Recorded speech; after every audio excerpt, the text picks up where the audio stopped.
Good afternoon, everyone, and thank you for joining us in this webinar. I am Sherwin Palay, I'm the Executive Director of the Analytics and AI Association of the Philippines. This June, we are celebrating with the Department of Information and Communications Technology, the National ICT Month with the theme Bayang Digital ang Bagong Pilipinas. This week, this is the third week of the National ICT Month. We focus on Gobyernong Epektibo, where we emphasize the need for transformation within the government itself, with leaders taking the initiative to pursue excellence. Government digital transformation covering processes, systems, and services is pivotal in driving societal change in the Philippines. In today's webinar, we are fortunate to have Microsoft to take us into working, to take democracy forward. There really is nothing more fundamental in democracy than voting. Now, as long as democracy has existed, there have been forces that challenge or seek to interfere with that process. Now, in this webinar, Microsoft introduces Democracy Forward, which includes their programs on cybersecurity that underpins a healthy democracy, on protecting journalism, on providing election security advisors, and on supporting local newsrooms. Now, with 2024 and 2025 seeing majority of the world's nations elect new leaders, for us, it's actually in the Philippines going to be next year. It is important to work on taking democracy forward. And again, this webinar is being brought to us in partnership with Microsoft. So let's get to it. Our first speaker who will discuss or provide us an overview of Democracy Forward is the Government Affairs Director of Microsoft Malaysia and Philippines, is Adila Junid. Adila, good afternoon, and thank you for joining us. Hi, good afternoon. Thank you, Sherwin. Good afternoon, everyone. It's a pleasure to be here. Thank you so much for having us. So I am now going to attempt to share my presentation. Please bear with me.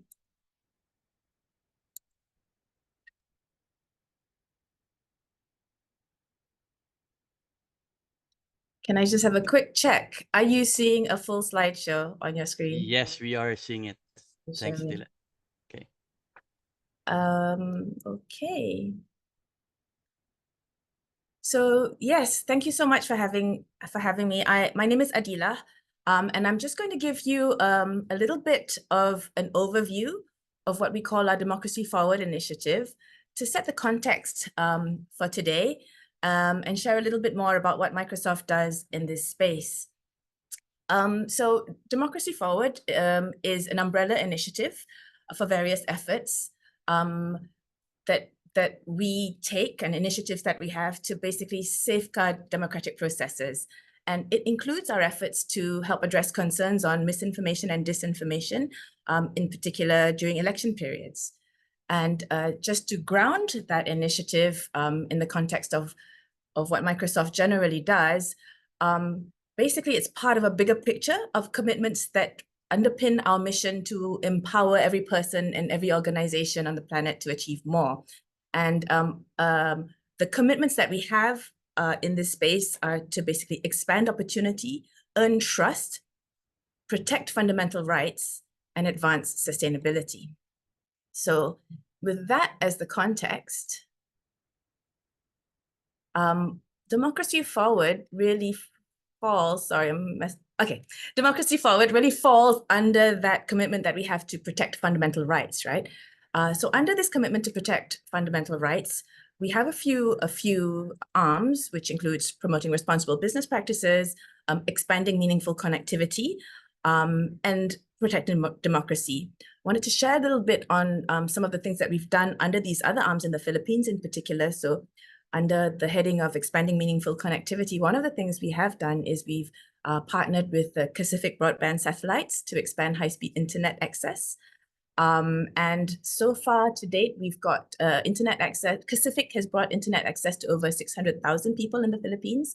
And we're also partnering with a nonprofit called unconnected.org to bring internet access to 1 million people across the Philippines. with that, I'm going to go straight into the limb called protecting democracy, right, under our commitment to protect fundamental rights. So, Democracy Forward is the initiative, that is the umbrella initiative for this. And this really has a few key pillars. The first is really safeguarding open and secure democratic processes. And we do that by providing services and technology to secure critical institutions. I'll go into this in a little bit of detail after this. We also promote a healthy information ecosystem, because we really need to support an environment where trusted news and information can thrive. And lastly, we advance corporate civic responsibility. And this is really helping to preserve the rights of citizens to participate freely and fairly in self-determined governance, right? And we do this by supporting civic education and supporting civic engagement opportunities. So a little bit of detail in each of the elements that we have.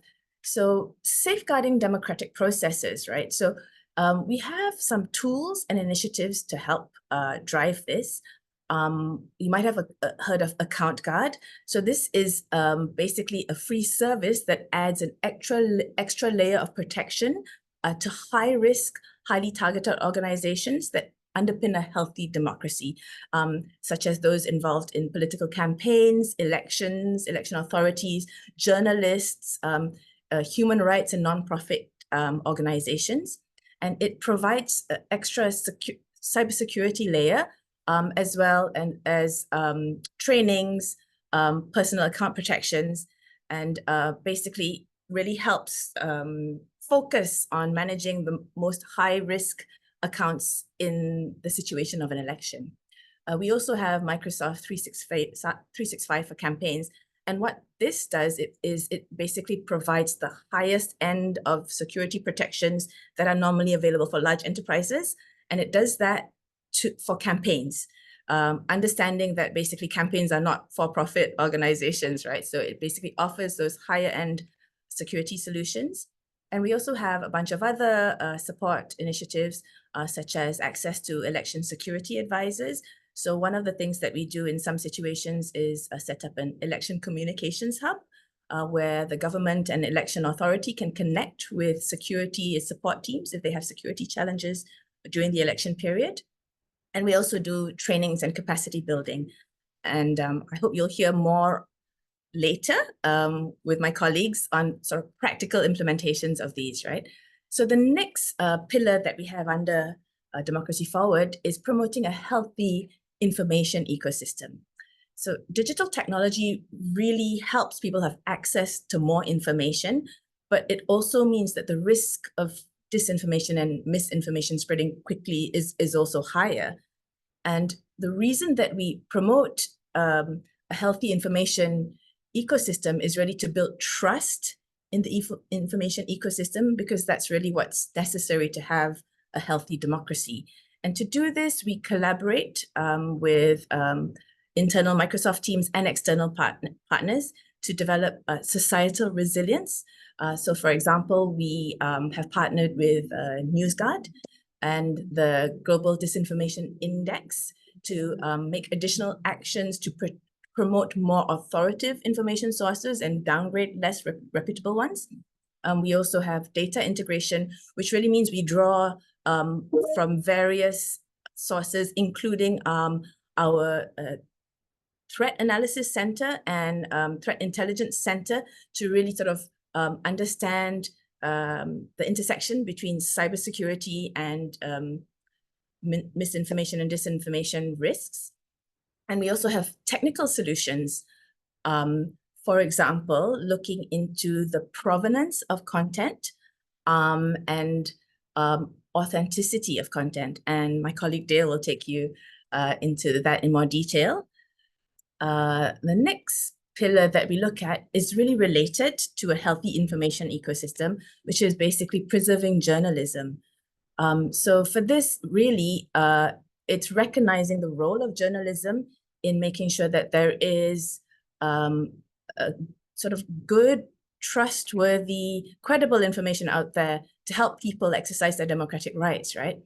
So some of the things that we do in this space is we help build the capacity of the journalism industry. And that's really also recognizing that the digital developments are really changing the way that journalists work.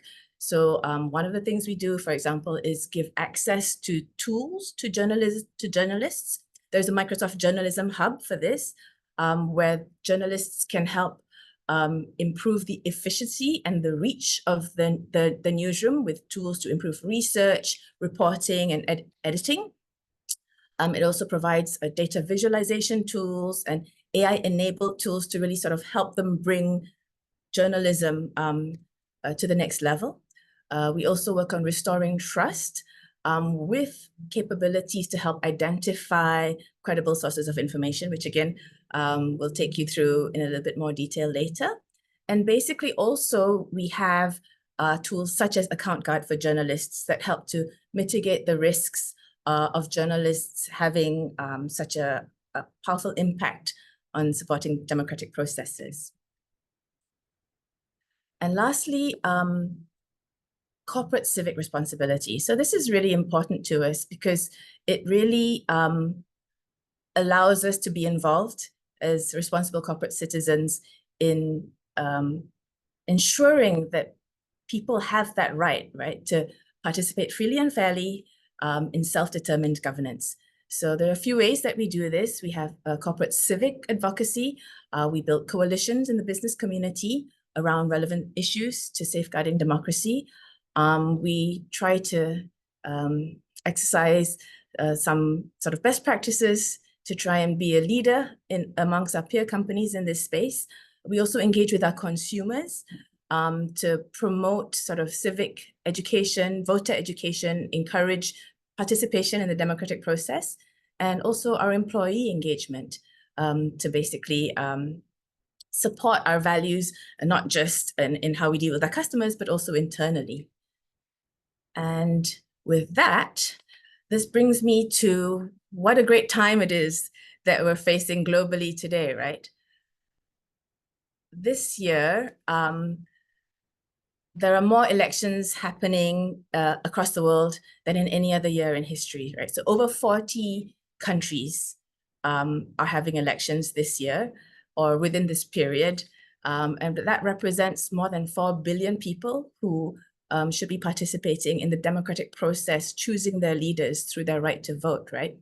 At the same time, this period actually is quite challenging with sort of unprecedented developments in technology, with AI and AI capabilities, cybersecurity threats, nation-state actors, all sort of presenting greater risks than before.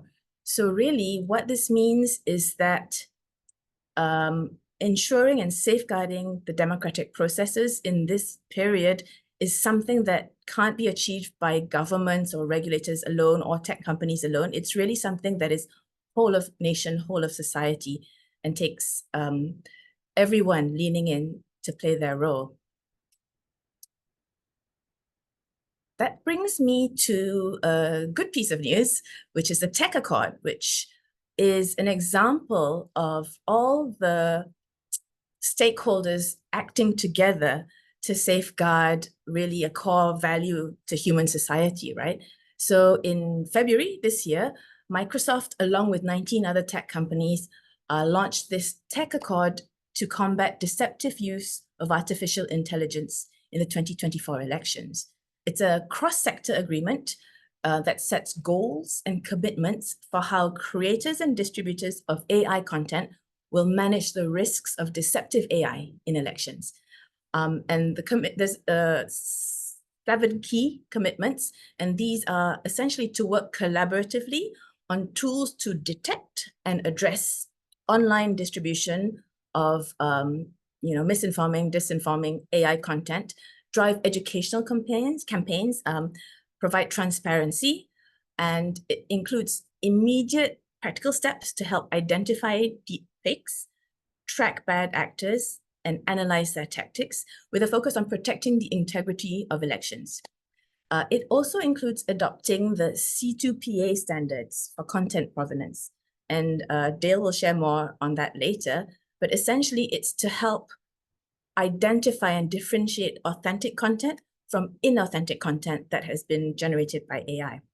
It's a global initiative requiring collaboration across all of society, right? So it's the tech players, it's governments, it's civil society, and it's really very heartening because it really brings together the whole sector to detect and respond to deepfakes in elections.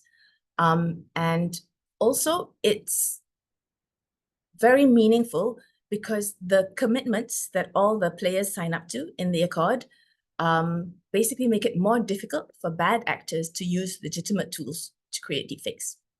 So the tools themselves are going to be strengthened. Part of the commitments include strengthening the safety architecture in the tools themselves to help control and mitigate risks of abuse by bad actors, and focuses on authenticity of content with specific technical tools. So with that, I hope I have whet your appetite to find out more on what exactly that means, and would like to hand that over to Dale. So thanks very much for your time. Thank you very much, Adila. Do you hope that you can stay?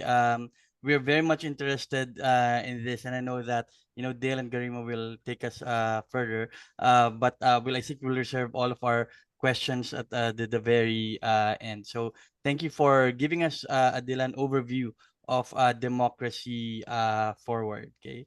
Um, Now, to give us a bit more information about that, about combating deceptive AI and media content is the National Technology Officer from Microsoft Philippines, Mr. Dale Pascual Jose. Dale, over to you. Can you hear me? Yes, can hear you. All right. So thank you, Sherwin, and thank you, Adela. So hello, everyone. So my name is Dale, and I'm here to talk about combating deceptive AI and synthetic media. So hopefully by the end of this talk, you'll be able to answer three fundamental questions. So number one, what is deceptive synthetic media?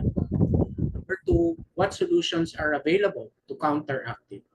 And number three, what is the industry doing to develop more technical solutions in this space?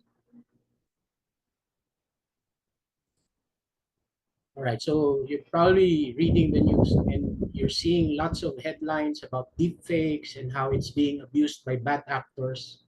So it's really a threat that can affect the elections, it can be used for financial fraud, or it can be used even as a tool for harassment and a next generation for cyberbullying.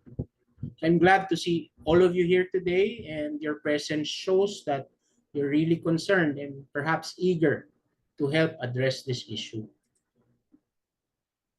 However, this one is really not a new problem. So this image, for example, was one of the first widely circulated photoshopped or fake images, and it's back in, or it came from 2001. So what has changed that warrant that we need to solve this problem today? So well, over the past 23 years, tools for media manipulation have become easier to use, it's cheaper and more accessible. And it has evolved from editing still images all the way to videos. And when this image was created in 2001, Photoshop was more costly and it will require a high-end expensive computer to fake images. Today, the same tooling is available. Photoshop is at a more affordable subscription cost, and it can be run on a standard PC or even a tablet. So the democratization of this tooling apparently makes it more accessible to any type of bad actor. So now deepfakes appear in most of the headlines. However, it's important to realize that synthetic media is not just all deepfakes. No? It's also important to note that synthetic media, and I'm sure you all know, it can really bring positive impact on people's lives. And then there's what's called malicious synthetic media that is built with the intent to cause harm. And the third one, deepfakes, is actually just a subcategory of malicious synthetic media. So So they use AI and machine learning techniques to generate better images, audios, and videos. So the problem is not just deep fakes, but also cheap fakes. I don't know if you've heard about cheap fakes and content reuse. So for example, the Nancy Pelosi video on the screen, it's an example of a malicious synthetic video where the original video was just slowed down slightly to make it appear that the Speaker of the House was intoxicated. So it's what we call a cheap fake. It's a very trivial manipulation. Now, the Mark Zuckerberg video is an example of a true deep fake. No? So in this instance, his lips were edited and replaced, and a new audio track was inserted. And it allowed him to say outlandish things. No? In fact, when this video was released, it had a material impact on Facebook's stock price. Another problem is content reuse. So in the third example, individuals or groups simply reuse previously published images, but in different contexts. And its intent is to really to try and convince the viewer that the photograph provides evidence supporting some invalid or malicious claim. So here, in this example, the same image of a fire was attributed to 5 different locations, including burning in the Amazon forest, Australia, countryside, and probably ridiculous, Arctic being on fire. So obviously, none of these images are accurate. So next topic will be around how do we traditionally authenticate trusted sources? So before, authenticating trusted sources was easy. Nobody will fake your favorite newspaper that's being delivered to your doorstep. Or nobody will fake the television broadcast that's being received by your antenna. I don't know if you still have antenna in their houses. No? So why will they not fake it? Because it was really hard. No? And then when you visit an SSL secured or HTTPS website, you're sure that the content you're viewing was what's actually published by the news site. So when you come across information that you're not sure is true, just go back to basics. Use sources that are easy to check and trusted, and figure out if it's true or false. Pero the truth is that when you look at it today, nobody seems to be doing that anymore. Because today, people primarily consume news via social networks. So in one BBC study, 10 times as many people viewed the same story on Facebook versus the original story on a BBC site. And in one social network, once content completes this double hop and gets reposted, you lose that sort of linkage with the original content. So it's really hard to verify if the content is exactly as originally published. So we're not blaming social networks here, no? Because the same problem exists anywhere where media is published. And the scale of distribution in this internet age is really one of the universal problems. And so now, the task of detecting fake images and media is left to who? It's left to the people, the end users. And often, these end users struggle in discerning what's real news from fake.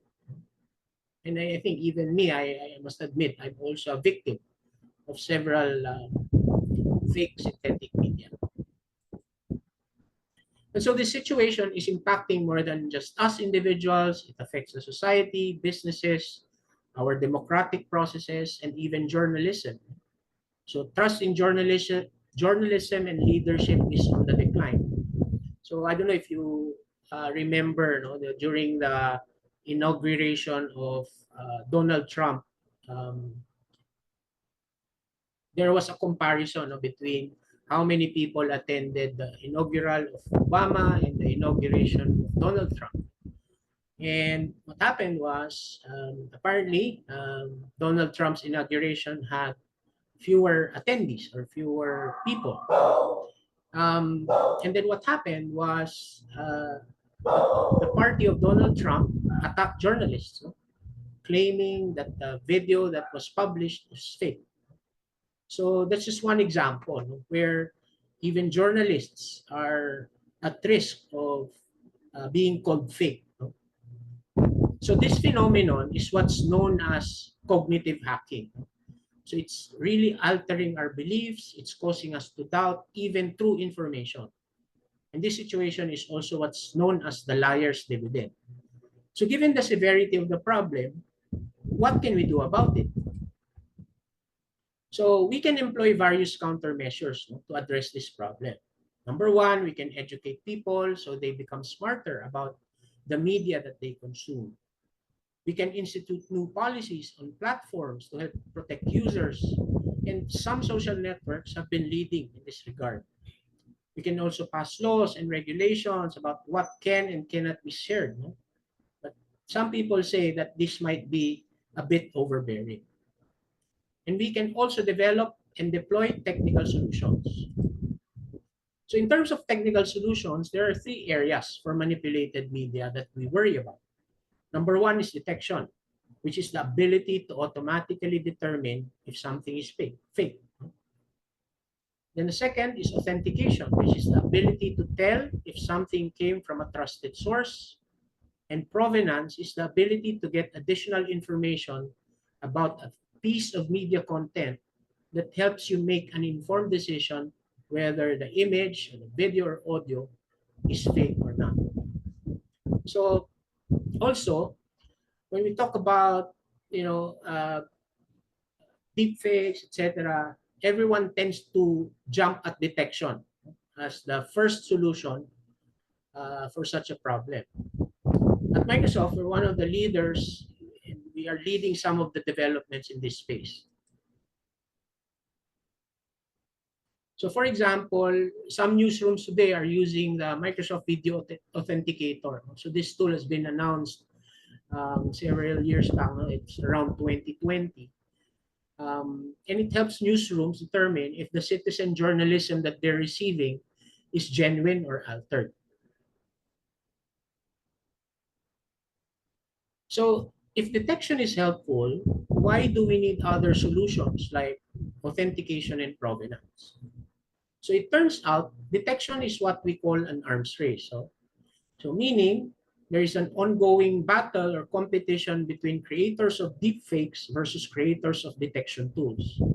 So as detection tools or methods improve, so do the techniques for creating deepfakes.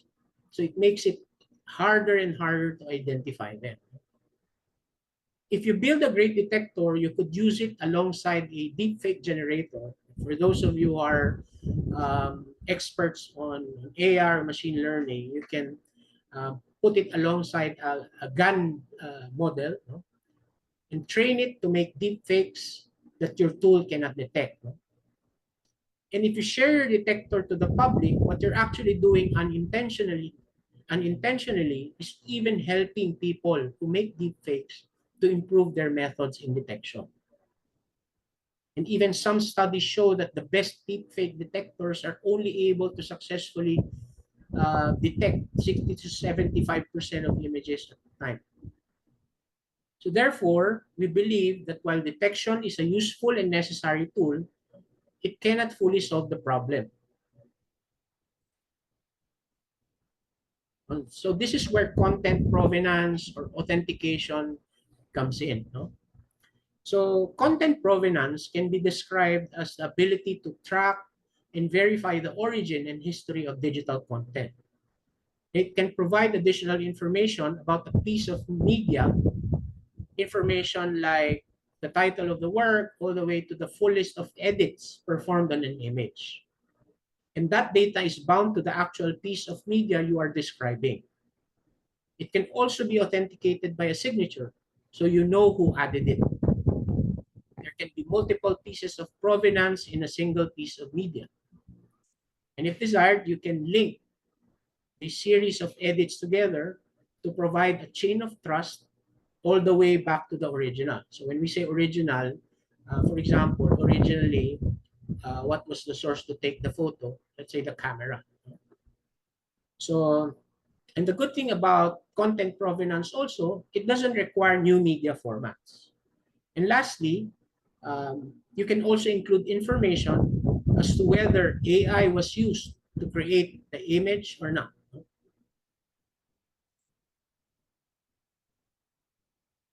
So as mentioned by Adela, so there is this thing called C2PA. So content provenance is an area of active research and development. So relatively, it's still at its infancy stages. And there are three main bodies that are leading this charge. So the first one is Project Origin. The next is Content Authenticity Initiative.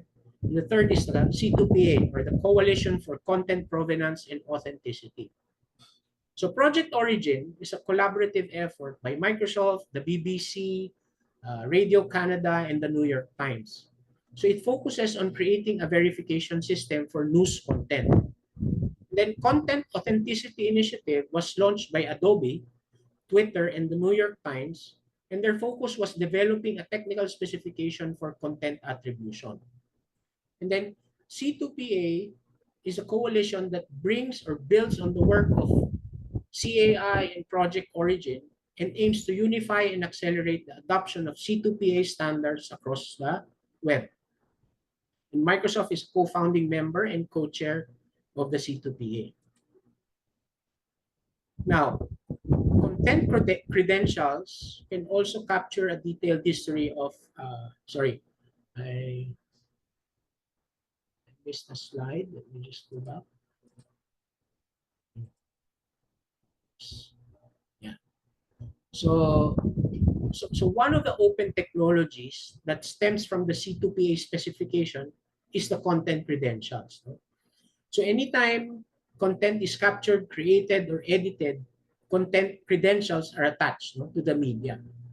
So once the content is published, anyone can view the credentials by clicking the pin. So the pin that you see there on the upper right corner, that's the content credentials pin. So the pin will reveal the most relevant information, like whether the AI was used or not. Then content credentials can also capture that detailed history, as I was saying, of the changes over time. So in this video, the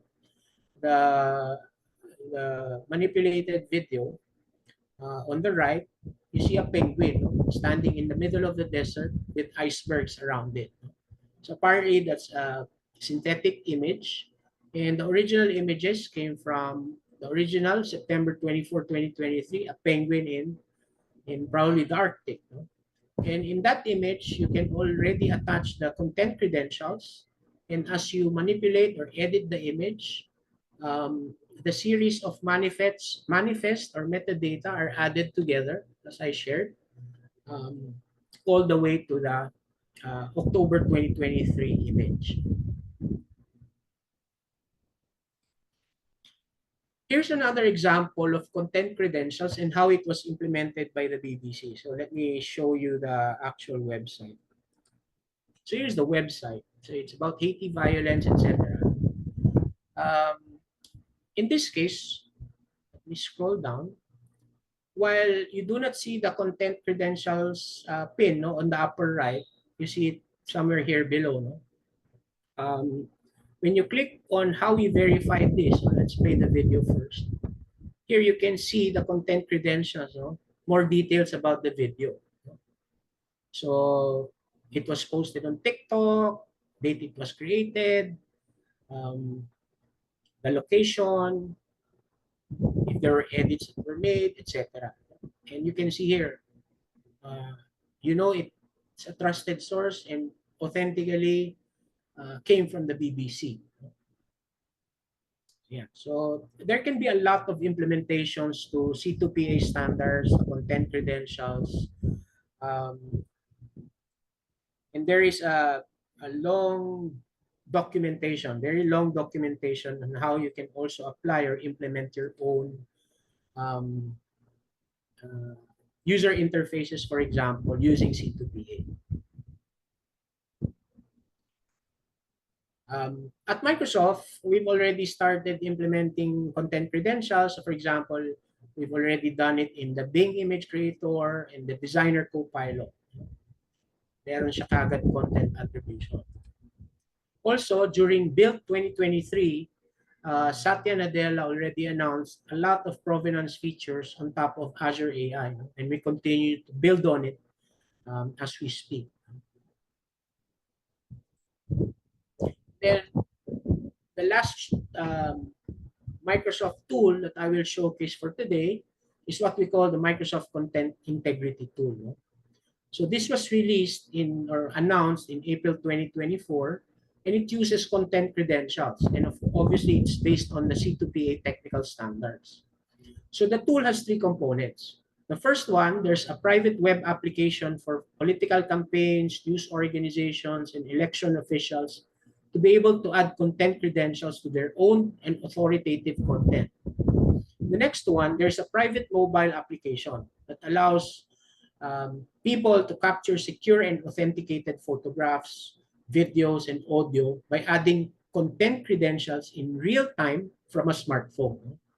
So this private mobile application was delivered in partnership with TruePic. So see TruePic, it's a software that's available on smartphones or even other cameras. In the third portion, there's a public website that can be used by fact checkers or any member of the public to check for the existence of content credentials in media. Now, probably some of you are excited, but however, at this time, this tool is currently in private preview and is only accessible to political campaigns in the US. And it has also been expanded to EU political parties, election campaigns, and various global news organizations. So as of now, like I said, there is no official announcement yet regarding its availability in other countries, including the Philippines. However, we are sharing it to you today to give you a glimpse on what's possible to counteract deceptive media content, and hopefully we can use it in the upcoming Philippine elections. So to close, let me show you a short demo of the Content Integrity tool. Sherwin, let me know if you can hear the audio. This is a demo of Microsoft Content Integrity tools. First, I navigate to our website. On the homepage, I see a few different tabs. The Check tab inspects files for content credentials. The Alert tab shows FAQs about provenance technologies. And the Certify tab requires the user to log in to start certifying content. Customers have the option to use either Microsoft Entra or Google Workspace as their identity provider. I'm using a Microsoft Test account, and once I'm logged in, I can also choose between different tenants if I'm certifying on someone else's behalf. Now I can start using the Certify tool to sign content with my credentials. I first select which files I want to certify. The tool supports signing just one file, as well as the bulk signing of multiple files. The formats include images, videos, 3 audio files, as well as PDFs. Here, I'm selecting a few different images to certify. After I choose my content, I then choose which folder I want to save the certified files to. You can choose your local device, as well as cloud drives, including OneDrive, SharePoint, and Google Drive. Now I certify my chosen images. Microsoft does not store the content and only sees a hash of the content.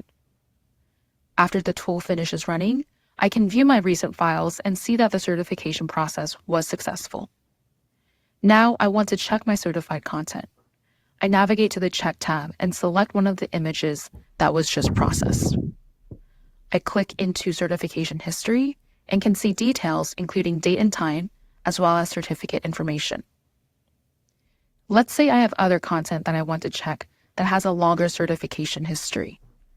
I'll go back and select a different file. Here I'm choosing one that was edited with Designer. I'll let the tool do the inspection and see that the image I chose has gone through different edits that I can filter through, as well as different versions. By clicking through these versions, I know exactly how this content originated and transformed over time.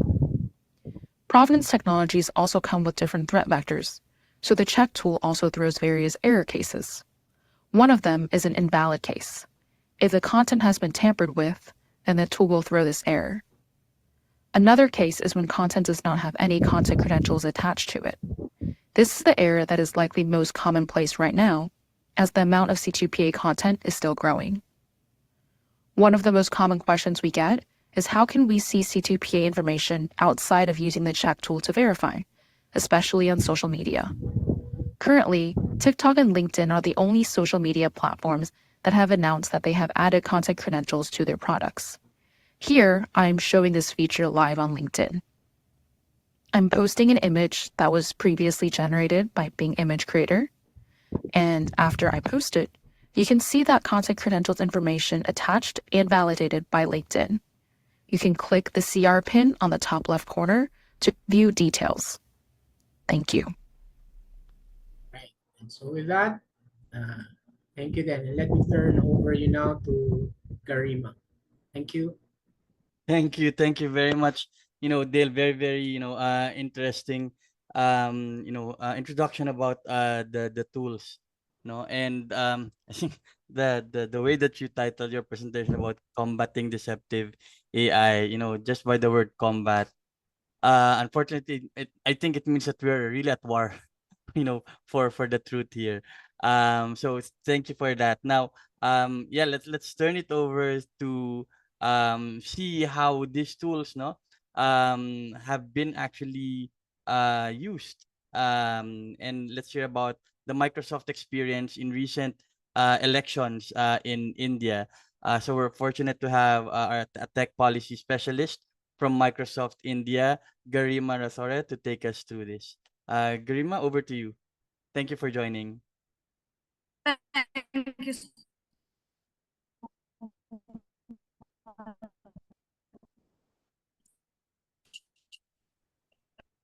Sherwin, just give me a second. I'll start sharing my screen first.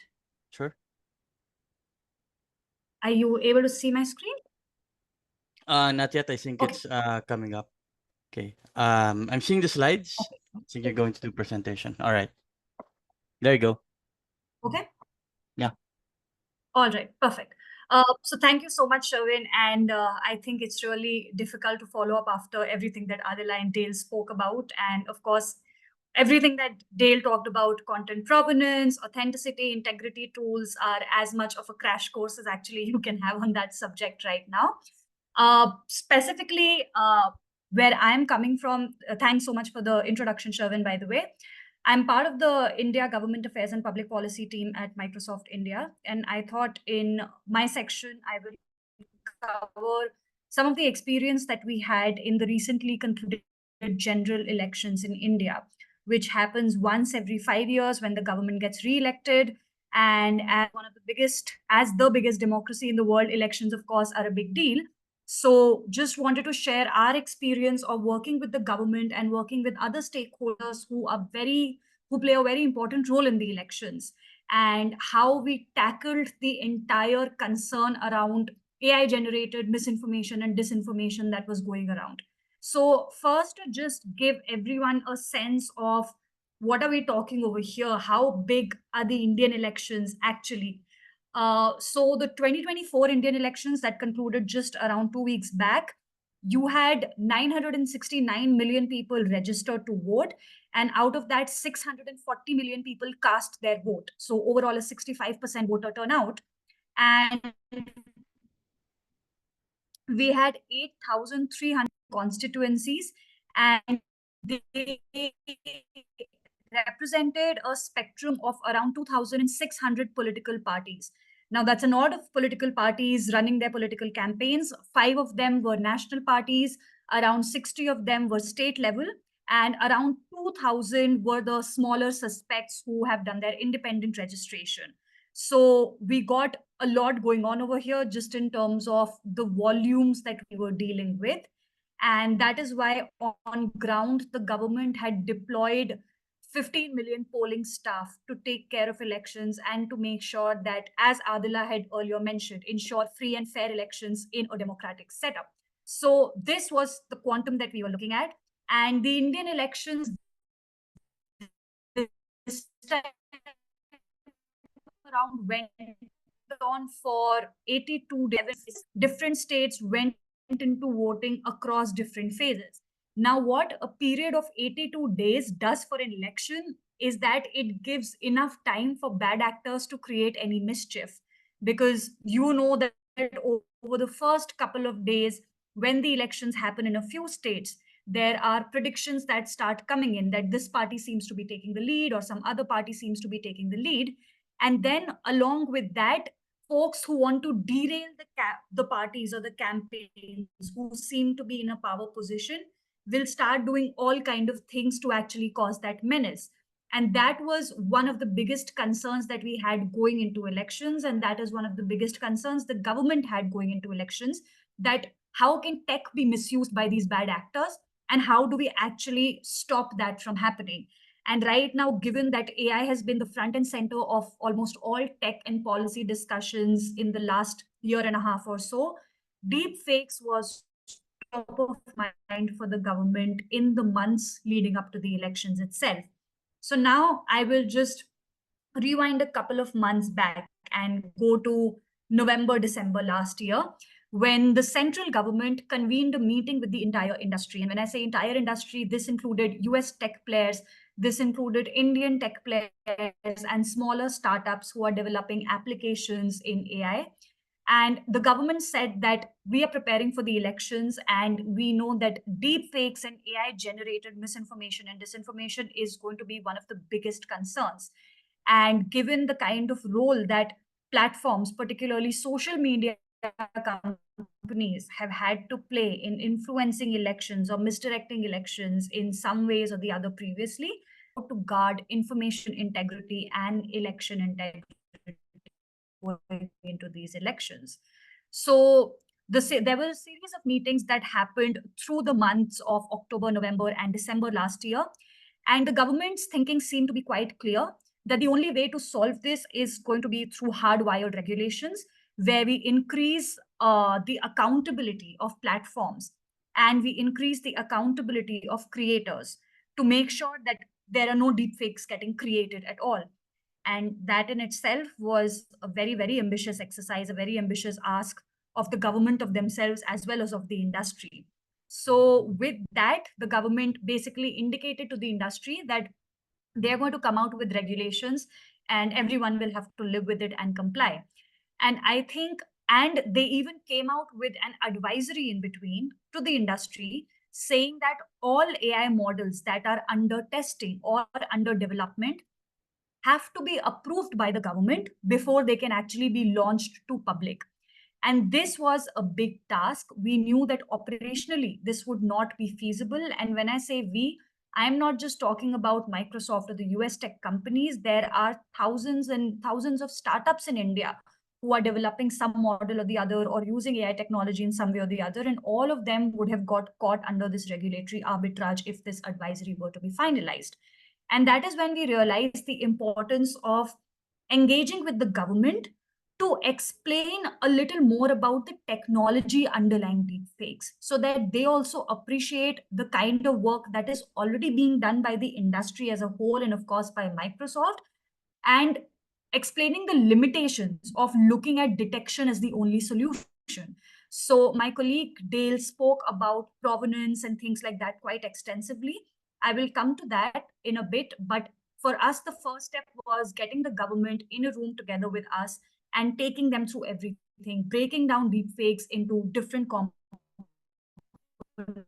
breaking down not just deepfakes, but other ways. AI-generated content can be in other formats also. It can be text, image, video, anything. Taking them through it to make them understand what happens in the backdrop and what are we actually doing to prevent such content from being created in the first place. So I think there was enough spoken about what we've done in terms of Tech Accord and how the industry came together. I will come to this in the end, but I will start with what we did with the government first, because that laid a lot of groundwork for what went ahead.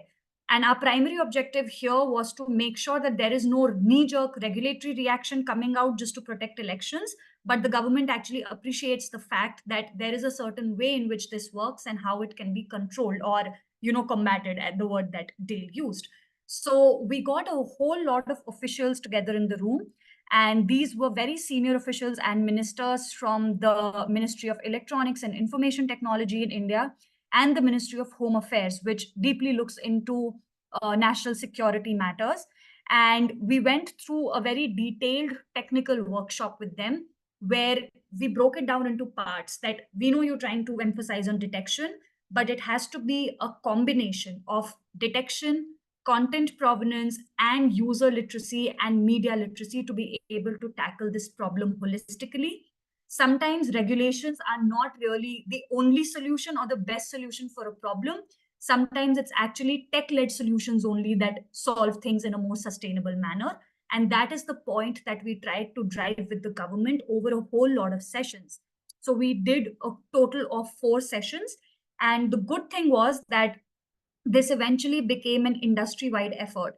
It wasn't just Microsoft doing this session. Microsoft took the thought leadership position of starting these engagements with the government, and then it inspired other counterparts in the industry who are a part of the C2PA standards that Dale spoke about extensively, who are a part of Content Authenticity Initiative, and they also stepped up to do similar technical and educational workshops in the government.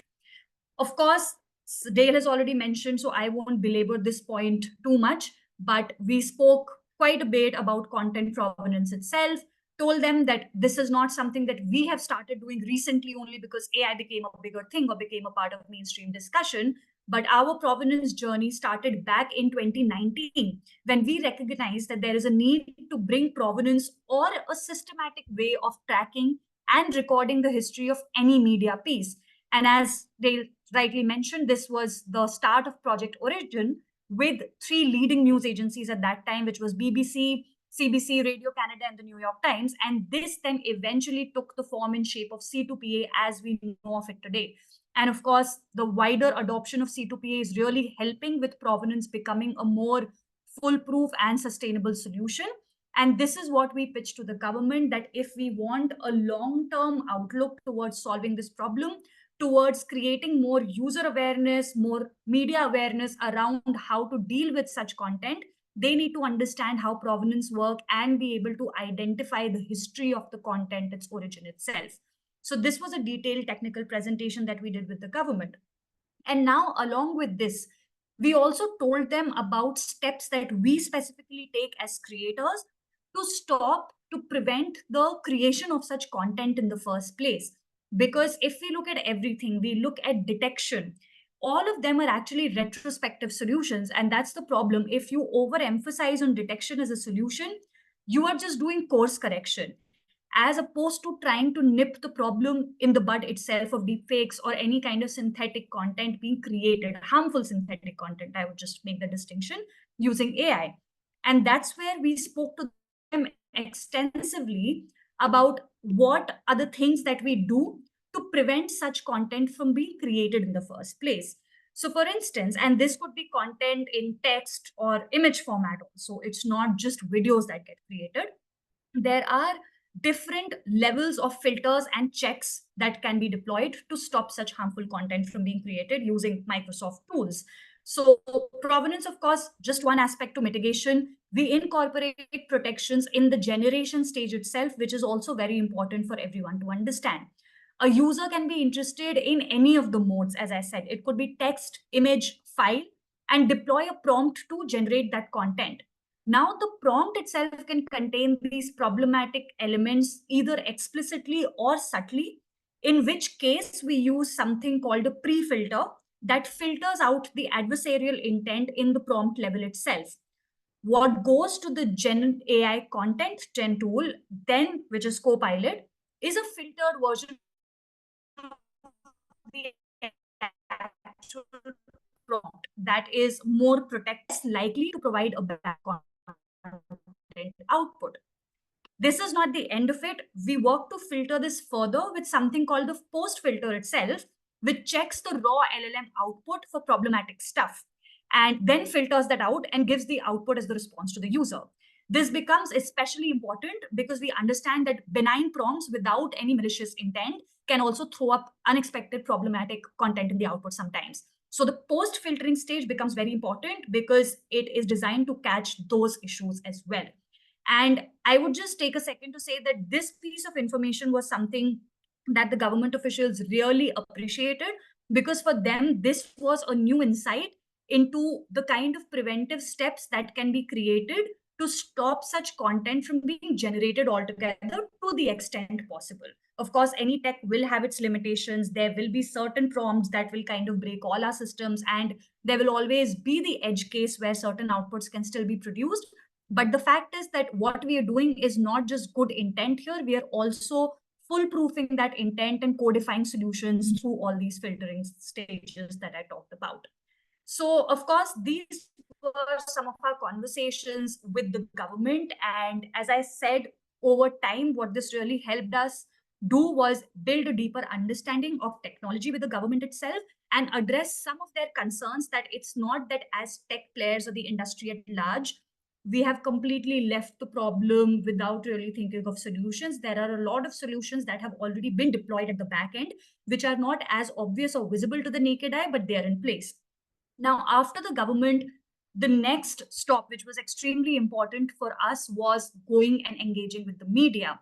And why I say this was very important is because media actually in India is considered to be the fourth pillar of democracy. And a lot of people rely on media reports and things that they're reading over there to kind of develop an opinion, which is true for a lot of different geographies, not just India. So we realized that being the first line of defense, it was media, journalists, and fact checkers in specific who were struggling a lot with the problem of deepfakes. And it was a big apprehension for them that going into elections, there are 82 days for which they will have to continuously keep monitoring content, and the volume of content is going to be huge. So, how can they be best prepared to deal with any kind of adversarial situations? And what would be the best way for them to address that situation also?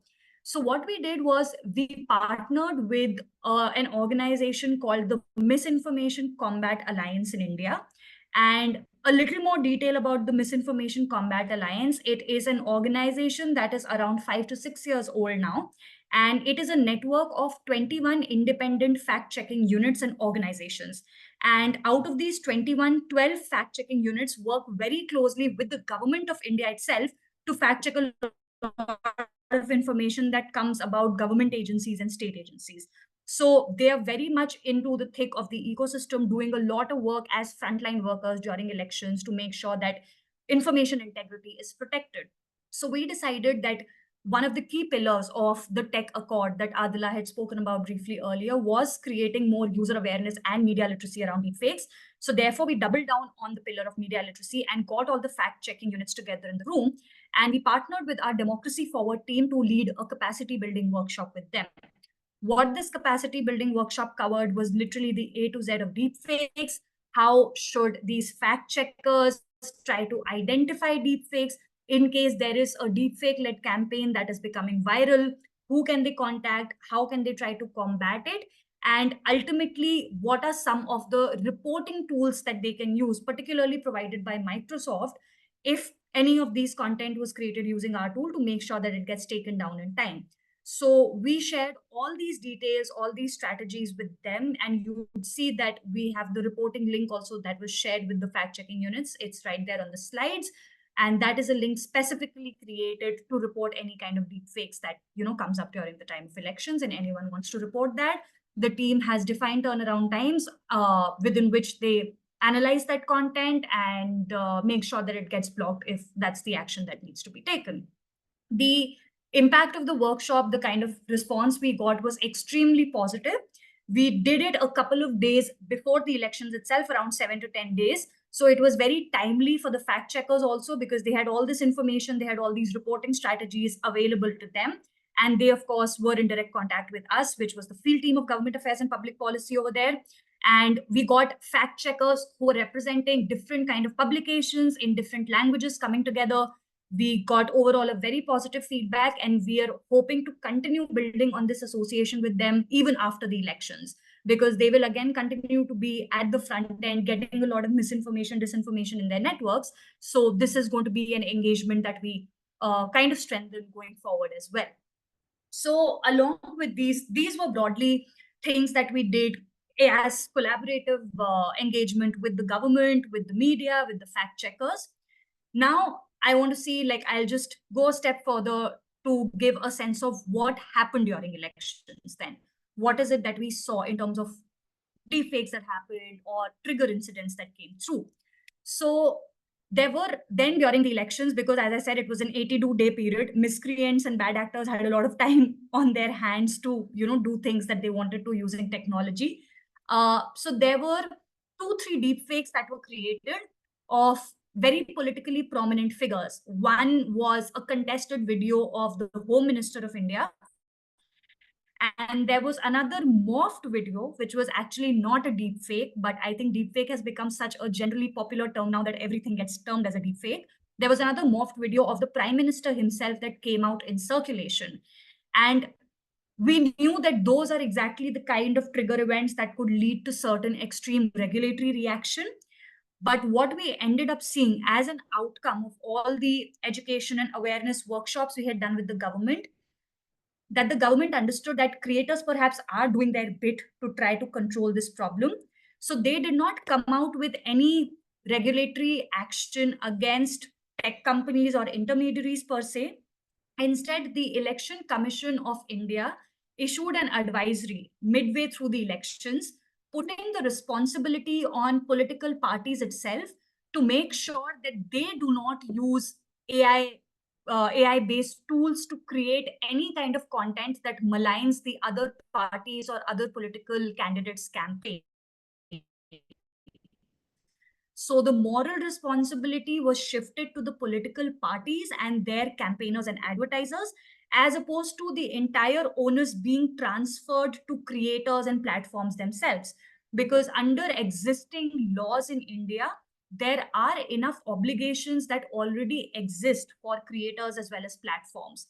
So the government realized that increasing those obligations is not going to be the best solution.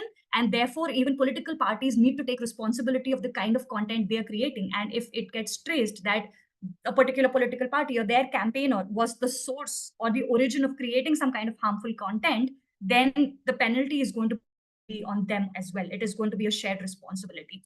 So this is the action that we saw from the government. There was no other regulation that came out from a tech policy perspective, and that was kind of reassuring. We think we got our point across to the government then. Just quickly taking you through some of the data that finally we got after post elections, and some very interesting number there that actually take us to a bigger point around deepfakes and cheapfakes that Dale also touched upon. So and this, by the way, data is only for 3 of the main leading languages that are spoken in India. It does not cover all the languages. There is still a lot of data and reporting happening over there. But in those 3 leading languages, there were 258 instances of fact checking for AI generated claims that all the fact checkers undertook. And out of AI, like they have pieces of misinformation, disinformation, only 12 out of 258 were created using AI. And even in these 12, there were only 3 deepfakes and the other 9 were voice clones. And what that told us was 2-3 main things. One, there is a lot, and there still continues to be a lot of concern around deepfakes, rightly so, but their misuse in the political context was not as high as everyone had imagined. That led to a certain kind of paranoia. It indicated that deepfakes were not as much of a threat in the about earlier. At the point of create itself, were helping. And the second thing is that it's not that easy to create deepfakes as everyone thinks it to be. Creation of deepfakes is actually quite a complex exercise. It depends on a very complicated assembly of AI models. One is you clone the voice of the target. The second part is you use text to speech to generate a new audio. The third is you use lip synchronization model, or in some cases even a face swap model, to replace the pixels of the face to the lips, and you match new audio. And then ultimately, folks who are very sophisticated about that, they will use another model to enhance the quality of the rendered face. So all of this is not as straightforward and easy to create, which is why, as Dale said, more than deepfakes, the problem was actually of cheap fakes. And you need some kind of interventions over there, because those cheap fakes become viral much faster, and the volume in which they're produced is much more enormous than deepfakes. And we also figured that cheap AI voice clones were the preferred way of spreading misinformation and disinformation. So for instance, there would be some phone calls that were being put out just like recordings, and they were all not really authentic. There's some forensic testing done using certain tools, and that disclosed that they are inauthentic. And old and unrelated images sometimes were getting used, and these were again not deepfakes, but the term was just getting used very loosely. And one of the other, and the last thing was that it is much easier to generate deepfakes in English than in other languages. So in countries where the local language, there's a diversity of local languages and English is not the predominant spoken language, you don't see as many deepfakes being created because it is different to do the text and speech part of it. So English was the most dominantly used language in which these deepfakes were being produced. So these were some important takeaways for us.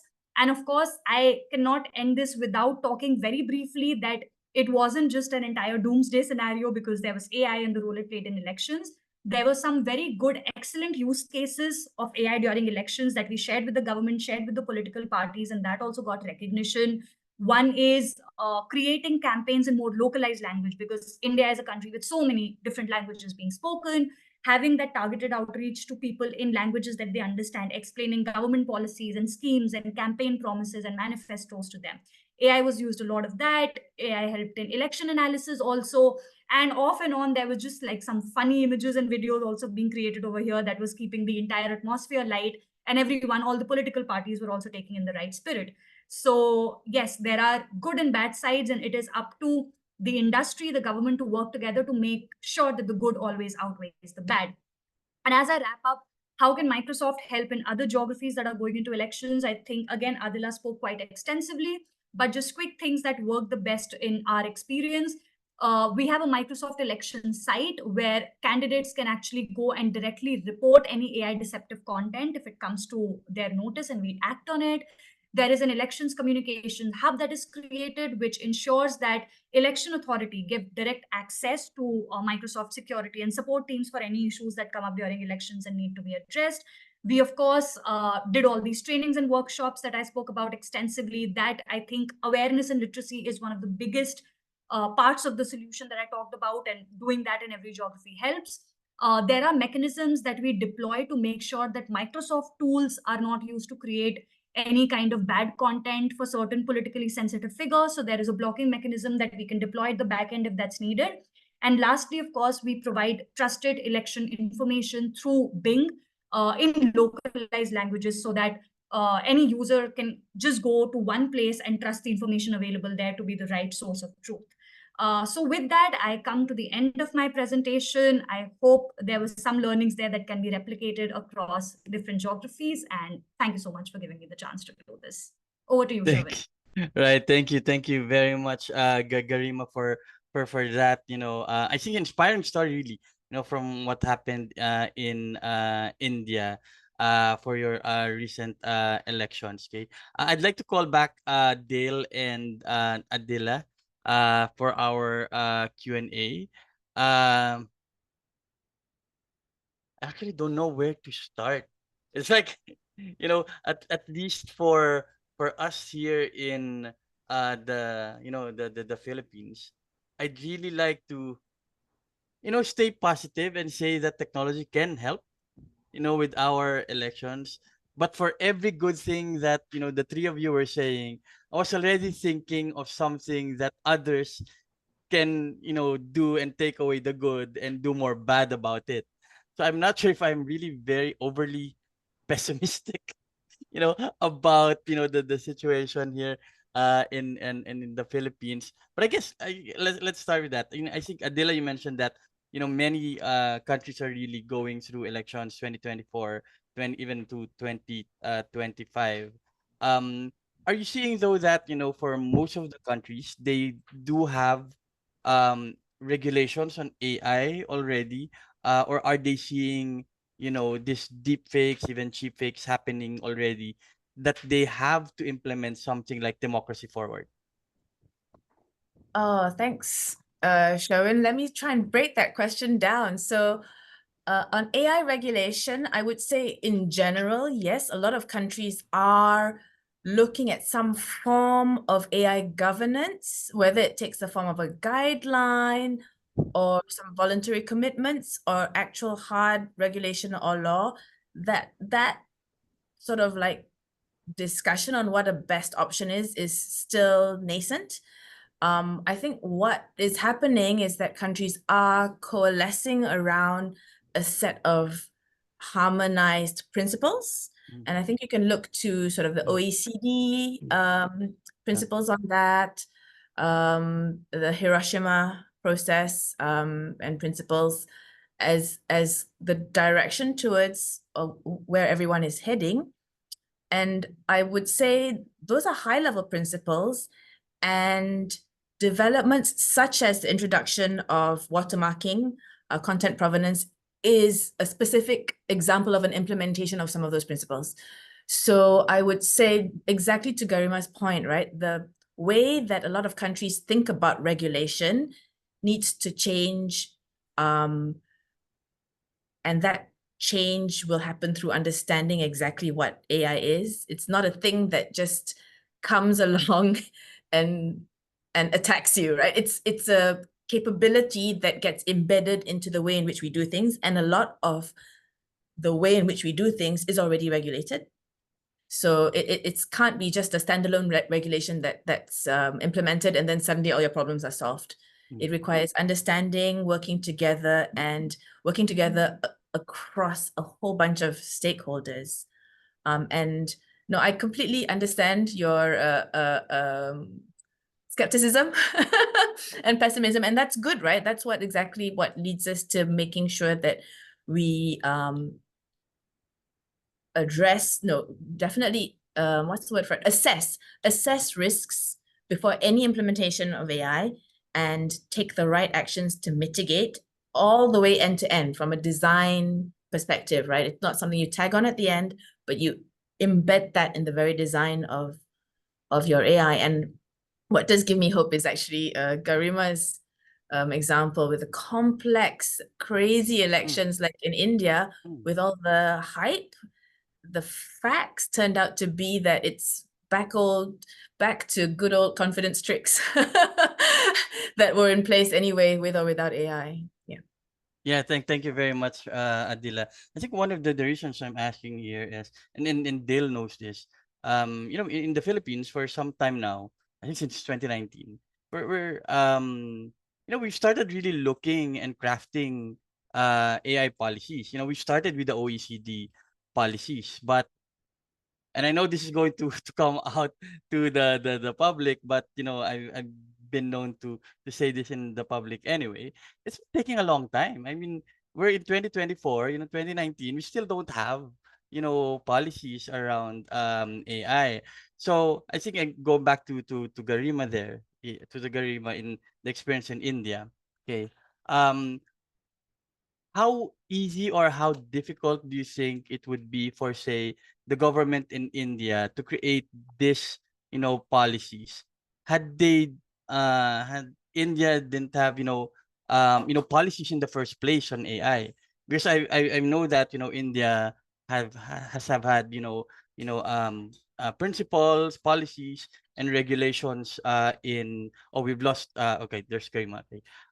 India already has policies there, okay, and I think there were even talks about even before, I think there was some controversy about startups, right? But you already had some regulations in place in AI. Do you think it would have been more difficult, for the government to accept, Microsoft, coming to them if there were no regulations in AI? Meaning, I think what I'm going through is, since in the Philippines we don't have any regulations yet, would it take actually much more time for us to adopt, say, initiatives like Democracy Forward? Or does not having regulations be a barrier to accepting something like Democracy Forward? I'm guessing that question's for me because I got Yeah, dropped off. yes. Sorry, yeah, it was, yeah. No, so I think I caught the gist of your question, Sherwin, which was that not having regulations in place is that a barrier to adopting democracy forward initiatives, right? I don't think so. I think most of the work that we do as part of the democracy forward team is agnostic of regulations. That is basically intent, as Adila said, getting codified into implementations. It is principles getting codified into actual practices that get implemented and executed on ground. We know that we talk about combating the spread of deepfakes. Now, everything that we talked about from a provenance perspective or from blocking the content from being created is things that we are doing to kind of live up to that principles. There is no regulatory obligation on us to do that or anything preventing us to do that either. Like, I would see both of the sides to the same coin, but it is basically knowing that as a responsible tech player and as folks in the industry who want to drive greater adoption of that technology, and particularly for economies, growing economies, developing economies, India and the rest of the global south, ensuring that a faster adoption of AI happens is very important to gain like good advantage over there. So that's why a lot of this work that's being done, and whether it's just adopting any of the democracy forward initiatives, it does not have to depend on regulations. Because whether you call it regulations or governance, that's a much longer drawn exercise. And it is better for it to be longer drawn and more consultative than coming out with some kind of regulations without really understanding what you're trying to regulate. I think one of the biggest problems, at least I can say that with my experience of working in tech policy in India for the last 10 plus years, the problem is when regulations are brought out to solve a specific problem, but they most of the times don't end up doing that. It's not a targeted problem that they solve. They try to solve everything at the same time without solving anything in the end, which is why I gave the example of an advisory which had come out in March. And within 10 days, the government actually had to withdraw it because they knew it was a knee-jerk reaction to one of the outputs that was given by another tech company's model. And they thought that if you ask for all models to be approved before they're rolled out to the public, it will solve the problem. But nothing prevents from certain edge cases from still happening. And that is true not just for AI, but for any tech in general.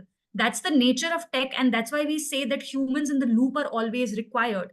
But assuming that one regulation is going to solve for it entirely and then the problem will never happen again, I think that is a misplaced kind of notion. And to prevent that is exactly why you need to understand technology in detail and then lump together technology plus policy and governance solutions to solve the problem at hand.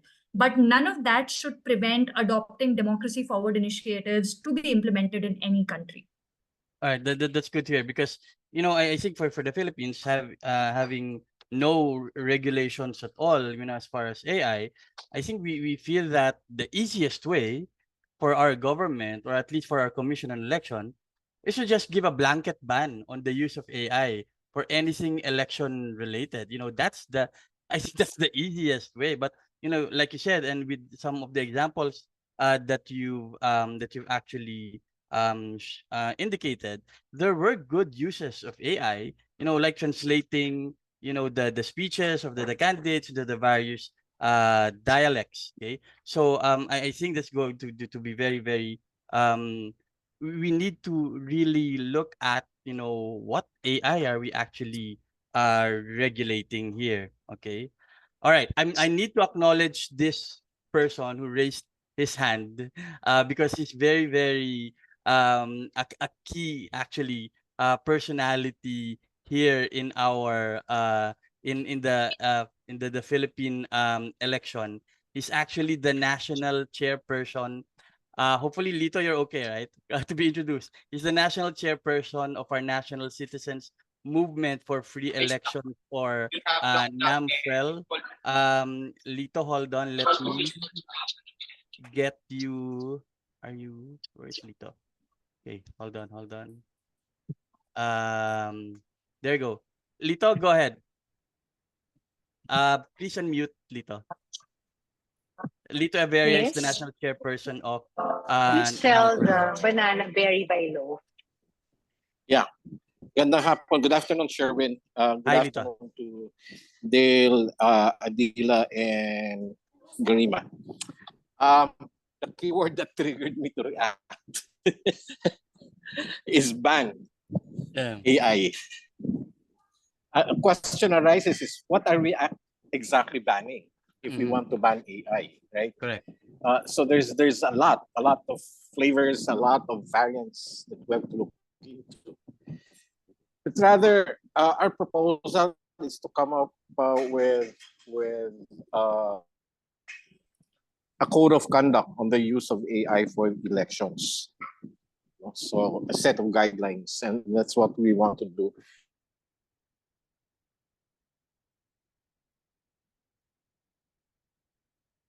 Lito, are you still there? Or was it that? Okay. All right. Okay. So Lito again is the national chairperson of our NAMFREL, the National Citizens Movement for Free Elections. And yeah, there's actually hold on. Lito, you should invite Dale to the roundtable discussion that we're going to have. What they're really looking at actually is a code of conduct. Okay. With I think with the candidates, the political parties, the media, and I think at least for I think they'll be saying it's something that will actually work for us here, in the Philippines. Sans regulation, having this code of conduct, will it really be effective? And will it really actually be followed by our the media, the government, the political parties, etc.? Defer to Adela and Garima. Perhaps because they have a wider sphere of influence. I defer to them first. Well, I beg to differ about the sphere of influence. I'm happy to add, actually, I would say I really respect that approach, having a code of conduct, because it recognizes that it's not necessarily something that you can address with hard-coded regulation or law. And what I would also say is, it's not that you don't have any regulation or law. You do. You have laws on election tampering, on misinformation, on disrupting public peace, on political stability, and those continue to operate with or without tools such as AI. So that baseline is actually still there. So yeah, it's not that you need a standalone law on AI to address the very real and immediate concerns that you have now. So to Garima's point, right, don't rush into something. Yeah. So, and I would say a code of conduct is a great approach. It manages to express the intent without having a knee-jerk reaction to your basic foundational legal infrastructure. Right. Thank you, Adila. And I think in Garima, you mentioned about that, right? After you talk to the government, to the to media, to the tech platforms, you actually also talk to the political parties and made them accountable also. How did they take that? How did they take that? Them being accountable as well. Yeah, what had happened, Sherwin, was that the advisory for political parties came from the Election Commission of India directly, which is authorized to issue such advisories. Only the Election Commission can have any kind of policy or other measure being taken during the time of elections itself. And they were the ones who issued this advisory to political parties, because very interestingly, as Adila mentioned, the exact case in India, it's not like AI as a tech, whether it's at the model level or infrastructure layer or application layer, is operating in vacuum. There are already regulations in place for governing parts of tech and the harms caused by tech that are applicable on companies, on all kind of intermediaries, whether you are developers or your deployers to a certain extent also. But a segment that was kept out of the scope of any kind of regulation was the political parties themselves. And a lot of time, that is where a lot of, this misinformation was coming from, because there are all kind of campaigners being deployed during the time of elections, and some of the other would have a bad tendency to come up with something. And I think that is what our workshops did. They reinforced the point that we are covered well under regulations and we're taking those seriously. We are compliant. And for whatever edge cases of harms are being caused, these are the steps that we're already taking to tackle that. But maybe everyone in the ecosystem needs to be held accountable to a certain standard.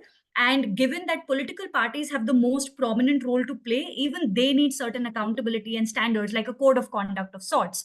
So that's why that advisory from the Election Commission of India was directed to political parties. And we engaged with some of them to talk to them about how to basically, if there is a deepfake campaign against them that has been initiated by someone else, how can they actually report it to us or to other tech players and get that taken down if it was spreading misinformation, disinformation? So of course, I think the parties also understood where the advisory was coming from. And given that elections was such a sensitive time, compliance to it was also taken quite seriously. And this wasn't a complete surprise to the political parties also themselves, because this was a conversation that had been in the making for a long time. And it was just a kind of enforcement mechanism that we will not leave things to intent, to your good intent alone, but there will be repercussions on you also if you don't take your accountability seriously around that time. So I would say like that's how it panned out here in India. Right, right. Thank you very much, Garima.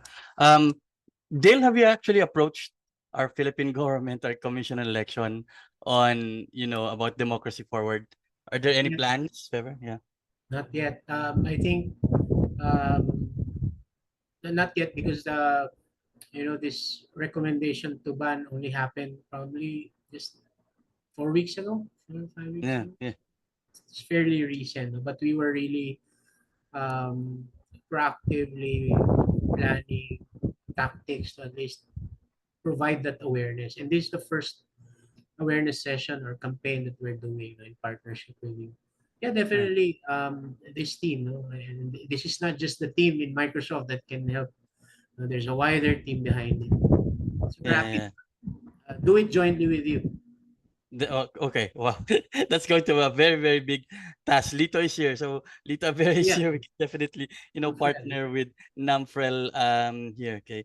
I think another question here is that do you think the level of maturity of a country's understanding of AI plays a big part here? Like for example, if you see AI as as a plaything, for example, rather than something that there are already some maturity on, say, the ethical and responsible use of AI. Does that play a role in accepting initiatives such as Democracy Forward?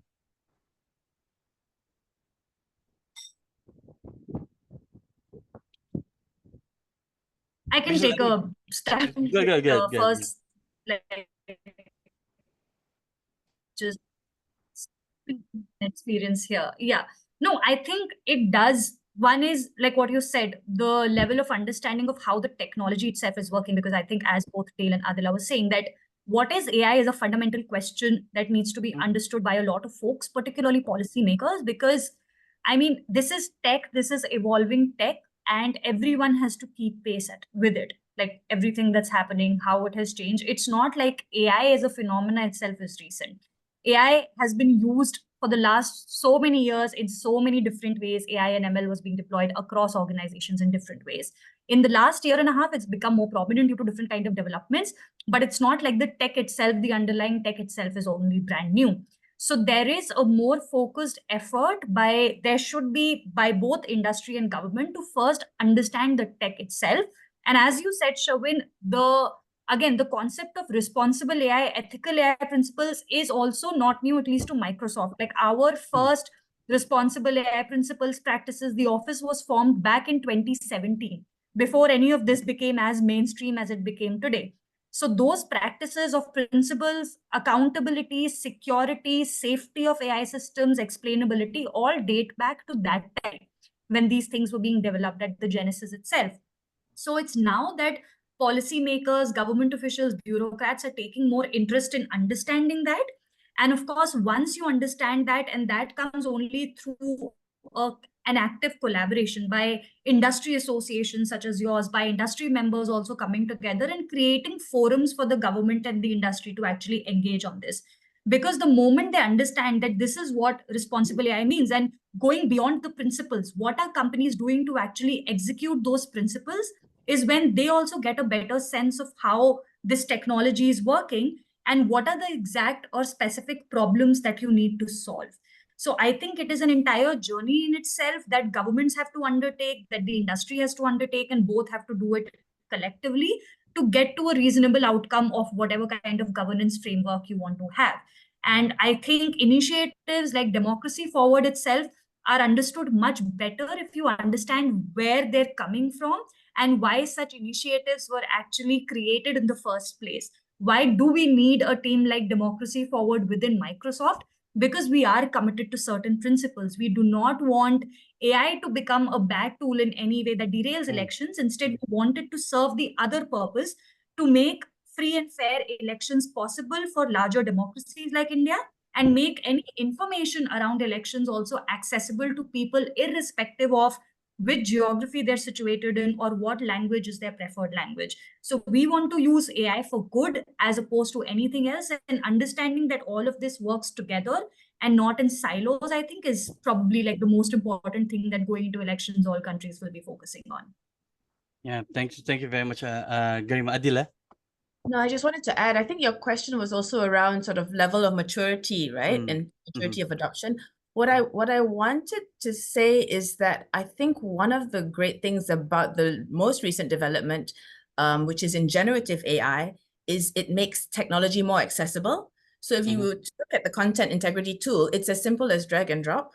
So you don't need to have some forensic expert to be able to identify the authenticity or the provenance of an image or of content, right? So I think I would say level of maturity wouldn't be a concern. It's not like you have to go through a arc to arrive at AI adoption. I think one of my favorite sort of graphs shows the adoption curve. I think it's something like 7 years for mobile phones, 4 years for Facebook to hit 100 million, 3 months for GPT to hit 100 million. So basically, I think I wouldn't be too concerned about maturity level for being able to benefit from initiatives such as the Democracy Forward one. Yeah. Right. Okay. Then thank you very much, Adila. I think education also really goes a long way, no? Especially education to the voting public, or I mean the public in general. But for fear of being canceled here, by my fellow Filipinos, I mean, sometimes even if you tell them, or educate them that these are kind of the ways or the signs that you could differentiate a deepfake from a real one, even when you have that content credentials, and you have that, in the bottom of a page, it's very, very seldom that we actually look into that and read into that. I'm and when I talk about, AI, data privacy, etc., etc., I mean, I always tell them, okay, you're uploading your pictures in an AI tool because you want to see how you're going to look in the 1930s, right? But have you read the fine print? Have you read the terms and conditions that this company is actually going to use your picture for their internal purposes? And I said, no, we don't, because we really just want to be part of this in thing, right?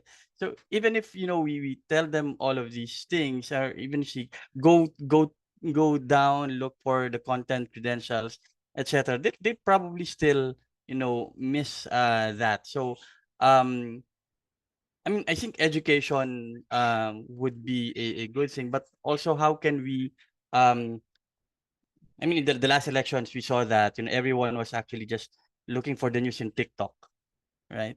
Everyone was there. The campaign was actually in TikTok, right? Candidates, I mean, at least the more savvy, the more knowing candidates were there in TikTok. There are ways for platforms such as this, right, to be able to again inform outright that something is real versus not real, right? I think you mentioned something about that, especially for platforms such as TikTok. So definitely the content credentials, it's a set of industry specifications and standards, right? So, and as I mentioned earlier, TikTok was already part of that coalition. So the idea really of the content credentials, again, it's still nascent, but ultimately what we want is similar to, for example, when you're reading let's say something, an intellectual property book, there's this copyright symbol, right? when you recognize the copyright symbol, you believe that that is a legit or a trusted book, the HTTPS, di ba? So eventually, the goal is every person in the planet, when they recognize the CR, they know that that will be a trusted source. So again, it really takes a whole of society approach. But at least what you're seeing, if you see the slide, all the logos there, Microsoft, OpenAI, Google, newsrooms, etc., are coming together to really make the content credentials, the C2PA, pervasive and mainstream across. So awareness really is very important. Right, right. Okay. Yeah, but Thank you. if I could just Very add much. to Sure. that, because that's a question that gets, yeah, this is a question that gets asked in like India also, just like other geographies also, that how do you make sure that, you know, people learn to understand content credential and it becomes clear for the end users. So developing that digital behavior also is a time taking like exercise that takes a lot of patience. It's also a journey. And I'll give you an example. Like, you know, we talk about hyperlinks and web links and everything. And there is that like red thing on top of an unsecure link, which by the way, people took years to start understanding, interacting that, okay, if that red thing is coming on top on the right hand side, this is an unsecure link. I should not be clicking on that. So developing like a simple thing like that, helping people distinguish between secure and unsecure links itself took years of time. You take the second example of digital payments. I think like a lot of the countries that we're talking about in this region, they took time to get on to digital payments to figure out how to make safe and secure payments. But after that digital behavior was built with a lot of investment in building education and awareness of users itself, now countries in this part of the world are the fastest adopters and the biggest growers in making the volumes and values of digital payments that we are talking about, the kind of transactions we look at. So I think changing digital behavior of people for any particular industry in any tech takes time. But what really helps is if it can be made simpler for them. Like as Dale said, if everyone comes and use standards that are same, does not confuse the users in too many parameters or specifications, that really helps. So some level of interoperability helps, which is the underlying facet of C2PA standards also. They're supposed to be interoperable and people can adopt into more easily, and keep educating users on how to actually interact with those objects, with those parameters and all. I think it might take time, but once people get onto it, after that it kind of gets on a scale of its own. Thank you. Thank you very much, Garima. So, I guess we're close to the top of the hour. I think I'm going to really just feel hopeful that some things could change, for the better. Again, we're getting into our midterm elections next year in the Philippines, and let's see, how it plays out. I think there's really no harm in trying. Okay. At least, at the end we said, we tried our best to kind of elect a new set of leaders. Okay. I think I'd like to give another round for everyone. Some final thoughts, parting words for us here in the Philippines, who's going to go through this next year. Okay, Garima, can I start with you? Of course. See, I completely understand your all the kind of apprehensions or concerns that you have, but I am also someone who is a big believer in technology, and what it can actually achieve is technology scaled through the right kind of stakeholders with the right intent and given into people's hands in a good manner. And I think elections are a place where we see scale play out in the truest way that it should be played out. And I think if technology can be used to be put to good use and to create greater social impact than ever, it is elections. And I feel like it should be used extensively. There should be nothing preventing the use of technology, because this is when you bring everyone into the fold of it. And doing it responsibly is where the role of everyone comes in, whether it's tech players like us, associations like yours, or the government. So it takes an entire village to run that show. And if there is any moment where getting everyone together is the most important, it is the elections. So I am very hopeful about it. I hope everything like goes well in Philippines as you move into an elections phase later. Yeah, that is all I have to say. Thank you. Thank you very much, Garima. Dale, over to you. Dale, you're on mute. Okay. Yeah, so being Filipino, so I'm really, so there's a lot of, storms that's running in my head. No? So the upcoming elections, we hope that we vote the right credible leaders. At the same time, you have, those incidents in the West Philippine Sea. Like all of this,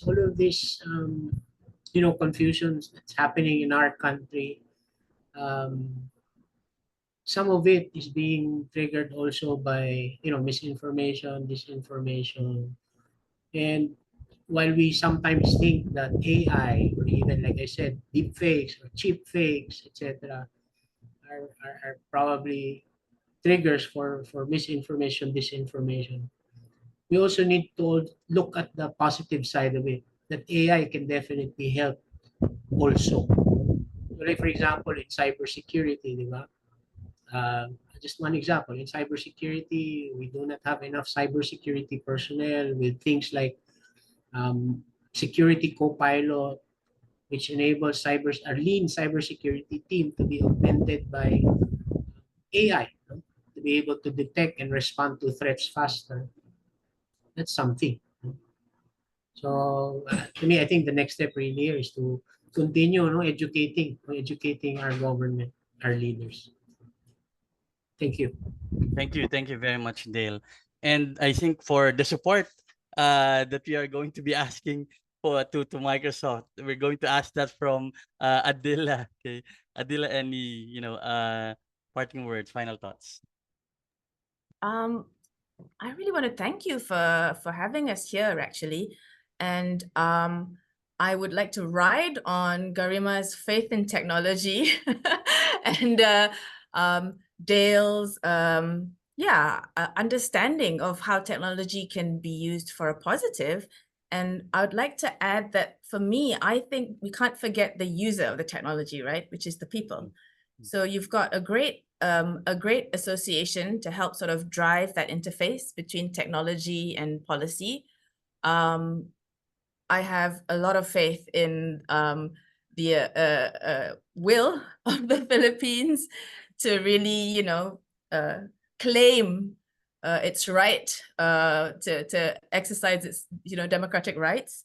And yeah, technology is here to help. It relies a lot, the outcome relies a lot on the users, the education of your leaders, of yourselves, and your own ability to kind of disseminate the knowledge that you have about responsible use of technology. So yeah, I'm optimistic and always happy to partner. So yeah, look forward to being able to work with you more. Thank you. Thank you very much, Adila, Dale, and Garima for joining us. I guess, this is our first step, I think, right? In using, artificial intelligence to ensure, clean, better elections for us here in the Philippines. And actually, I'm going to call out a couple of names here in our audience who we hope can also definitely help us on this. Of course, you've already met Mr. Lito Veri of NAMFREL, so I'm going to introduce Dale to you, Lito. But we also have Engineer Albert Salvador. Sorry, Engineer, I have to call you out also.